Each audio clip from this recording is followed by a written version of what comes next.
आकर्षण. ती संध्याकाळ श्रावणीसाठी नेहमीसारखीचीच होती. आई स्वयंपाकघरात कुकरच्या शिट्ट्यांमध्ये आणि मसाल्याच्या डब्यांमध्ये गडलेली, तर वडील सोफ्यावर बसून हातात वर्तमानपत्र घेऊन निवांतपणे दिवसभराचा थकवा काढत होते.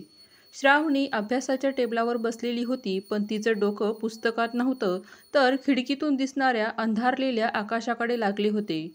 आई, आज शाळेत श्रावणीने काहीतरी सांगण्याचा प्रयत्न केला, पण आईने मध्येच थांबवले. श्रावणी, अगं ऐक ना, जरा हे पीठ मळायला मदत कर, मग बोलू आपण. मदत झाल्यावर जेव्हा श्रावणी पुन्हा बोलायला गेली तेव्हा वडील म्हणाले, आणि हो, 10वीचं वर्ष आहे, उगाच गप्पांमध्ये वेळ घालवू नकोस, आता फक्त अभ्यास. श्रावणीचे डोळे पाणावले. तिला बोलणी नको होती, तर तिला फक्त ऐकून घेणारे कोणीतरी हवे होते. घरात भौतिक सुखाची कमतरता नव्हती, पण भावनिक संवादाचा दुष्काळ होता. श्रावणी किशोरवयीन अवस्थेत जात होती. तिच्या मनात अनेक प्रश्न होते. शरीरात होणारे बदल, भविष्याच्या चिंता आणि सर्वात महत्त्वाचे म्हणजे तिला तिच्या अस्तित्वाची दखल हवी होती.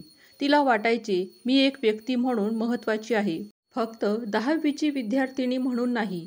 घरातील या थंड वातावरणाने तिच्या मनात एक खोल पोकळी निर्माण केली होती. ती हळूहळू या पोकळीतून बाहेर पडण्याचा मार्ग शोधू लागली. तिला जगात असे प्रेमळ लोक आहेत जे तिची काळजी घेतील असे स्वप्न वाटू लागले. तिच्या मैत्रिणी बाहेरच्या ग्लॅमरस जगाबद्दल बोलायच्या, ज्यामुळे श्रावणीला घरात मिळणारा साधा आधारही अपुरा वाटू लागला. ही भावनिक भूक तिला नकळतपणे एका चुकीच्या दिशेने ओढू लागली होती. श्रावणीची शाळा सरस्वती विद्यालय तिच्या घराच्या वातावरणापेक्षा पूर्णपणे वेगळी होती. या शाळेत तिची मैत्रीण निलिमा सोबत होती. निलिमा अभ्यासात मागासलेली असली तरी तिचे व्यक्तिमत्व आकर्षक होते. ती नेहमी नवीन फॅशनची महागडी उपकरणे घेऊन यायची. ती श्रावणीला म्हणाली होती, श्रावणी, तू किती साधी राहतेस. हे जग आता सोशल मीडियाचं आहे. इथे लोक तुला ओळखतात, तुझ्यावर प्रेम करतात.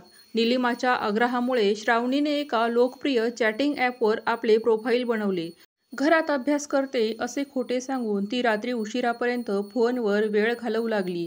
तिथे तिला अनेक मेसेज यायचे, पण एका अर्णव कुलकर्णी नावाच्या तरुणाने तिचे लक्ष वेधून घेतले. अर्णव स्वतःला एक प्रतिष्ठित कॉलेजचा विद्यार्थी म्हणून सांगायचा. त्याच्या बोलण्यात एक वेगळीच जादू होती. त्याने श्रावणीला तिच्या फोटोवर भरभरून स्तुती केली. त्याने तिला विचारले, तुझे आईवडील तुला इतके का समजून घेत नाहीत. तू खूप संवेदनशील आहे, पण तुझा कोणीच विचार करत नाही. श्रावणीला पहिल्यांदाच वाटले की तिच्या मनातील नेमकी गोष्ट कोणीतरी ओळखली आहे. अर्णव तिला तिच्या स्वप्नांबद्दल बोलायला लावायचा, ज्यामुळे तिला तो खूप आपला आणि खास वाटू लागला.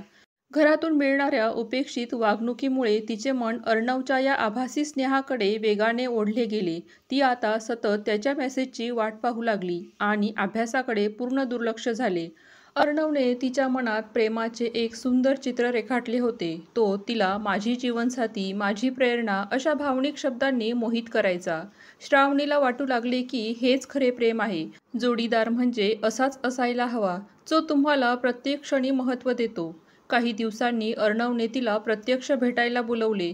श्रावणी, मी तुझ्यावर इतके प्रेम करतो, पण मी तुला प्रत्यक्षात पाहिलेच नाही, तर कसे चालेल. मला तुझ्या डोळ्यात बघून माझ्या भावना व्यक्त करायच्या आहेत. त्याने तिला भावनिक दबाव आणला. श्रावणीचे मन घाबरले होते, पण अर्णवच्या प्रेमावरचा विश्वास तिला रोखू शकला नाही. घरातून ग्रुप स्टडीचे कारण सांगून तिने शाळेच्या वेळात एका मोठ्या मॉलमधील कॉफी शॉपमध्ये भेटायचे ठरवले. भेटीच्या दिवशी श्रावणी खूप घाबरली होती. तिने आपला शालेय गणवेश बदलून साधा सलवार कमीज घातला. मॉलमध्ये अर्णवला पाहिल्यावर तिला क्षणभर आनंद झाला. तो दिसायला आकर्षक होता आणि तो अत्यंत आत्मविश्वासपूर्वक दिसत होता. त्याने लगेचच तिला मिठी मारण्याचा प्रयत्न केला. श्रावणीने स्वतःला सावरले.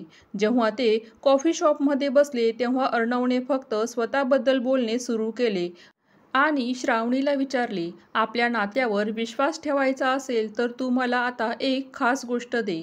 मला एक खाजगी फोटो पाठव, जो फक्त माझ्यासाठी असेल. प्रेमात विश्वास हवा ना. अर्णवच्या डोळ्यातील चमक आणि शब्दातील स्वार्थ श्रावणीला लगेच जाणवला. तिच्या डोळ्यासमोर आईवडिलांचे चेहरे आले. तिला वाटले की ही व्यक्ती माझ्या भावनांशी खेळत आहे. अर्णवच्या मागणीमुळे श्रावणीच्या मनातील प्रेमाचे स्वप्न क्षणार्धात भंगले.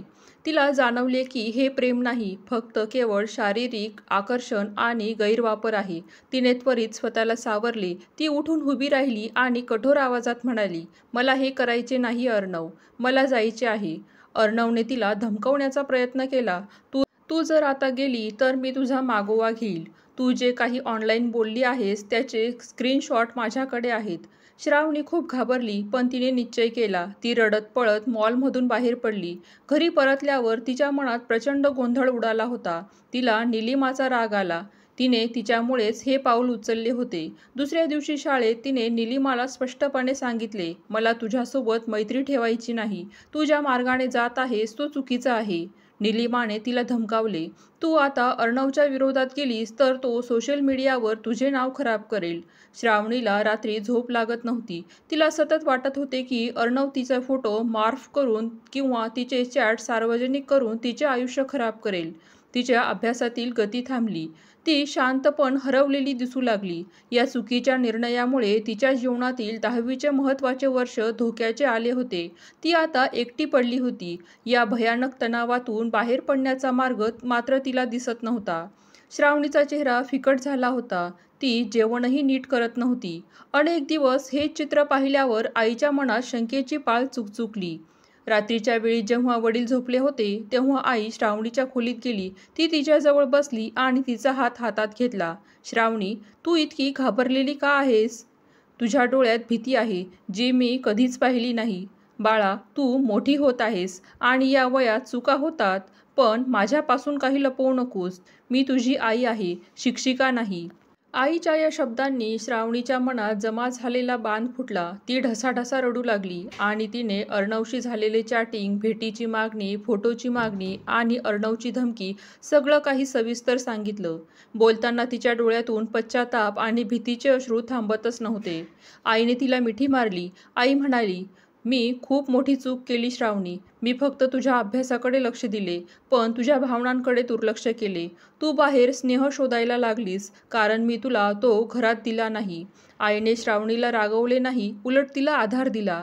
आईने तिला सायबर क्राईम हेल्पलाईनबद्दल माहिती दिली आणि स्वतःहून पोलिसात तक्रार दाखल करण्याची तयारी दर्शवली, ज्यामुळे अर्णव घाबरून माघार घेईल. सर्वात महत्त्वाचे म्हणजे आईने श्रावणीला विश्वास दिला की या चुकीच्या पावलामुळे तुझे आयुष्य संपले नाही, उलट यातून तू शिकणार आहेस आणि मी आणि तुझे वडील नेहमी तुझ्यासोबत आहोत. या क्षणी श्रावणीच्या मनात आईबद्दलचे प्रेम आणि आदर पुन्हा जागृत झाला. आईच्या मदतीने श्रावणीने त्वरित अर्णवचे सर्व मेसेज आणि चॅट डिलीट्स केले आणि त्यांचे अकाउंट ब्लॉक केले. तिने निलिमाशीही संपर्क तोडला. आईने वडिलांनाही हा संपूर्ण प्रकार सांगितला. वडिलांना राग आला, पण आईने त्यांना समजावले की आता रागाची नाही तर आधाराची गरज आहे. वडिलांनी श्रावणीला जवळ घेतले आणि "आम्ही तुझ्यावर विश्वास ठेवतो" असे सांगितले. घरात आता संवादाचे एक नवीन युग सुरू झाले. आई-वडील रोज रात्री 10 मिनिटे श्रावणीसोबत गप्पा मारायचे. तिच्या शालेय जीवनातील, तिच्या मनातील विचारांबद्दल बोलत असत.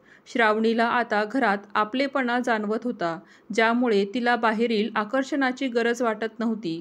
श्रावणीने पूर्ण लक्ष अभ्यासावर केंद्रित केले. तिला जाणवले की ज्या मुलाने तिच्या भावनांची खेळ केला होता, तो तिच्या भविष्यावर राज्य करू शकत नाही. तिने केलेली चूक विसरून फक्त वर्तमान आणि भविष्य सुधारण्याचा संकल्प केला. आई-वडिलांनी तिला शिकवणीला लावले आणि तिच्यासोबत अभ्यासात मदत केली. 10वीच्या बोर्डाच्या परीक्षेत श्रावणीने केवळ उत्तम गुण नाही मिळवले, तर ती शाळेत दुसरी आली. परीक्षेचा निकाल लागल्यावर आई-वडिलांनी तिला आनंदाश्रूंनी मिठी मारली. वडील म्हणाले, "श्रावणी, तू केवळ परीक्षेत नाही तर आयुष्याच्या परीक्षेतही पास झालीस. आम्हाला तुझा अभिमान आहे बाळा." श्रावणीला आता आकर्षण आणि प्रेमातील फरक स्पष्टपणे कळाला होता. ती पूर्वीपेक्षा अधिक जागरूक आणि संयमी जबाबदार झाली होती. तिचे चुकलेले पाऊल तिच्या आयुष्यातला सर्वात मोठा अनुभव ठरला, ज्याने तिला भावनिकदृष्ट्या अधिक मजबूत केले आणि कुटुंबाच्या अमूल्य आधाराची किंमत शिकवली. श्रावणीच्या कथेतील अंतिम सत्य हे आहे की कुठलेही चुकलेले पाऊल हे आयुष्याचा शेवट नसते, तर ते एक नव्या, अधिक जबाबदार आणि सुंदर सुरुवातीचे कारण बनू शकते, जर कुटुंबाचा आधार आणि स्वतःची सकारात्मक इच्छाशक्ती सोबत असेल तर. व्हिडिओमधील कथा आवडली असेल तर प्लीज लाईक करा, शेअर करा, सबस्क्राईब करा. धन्यवाद.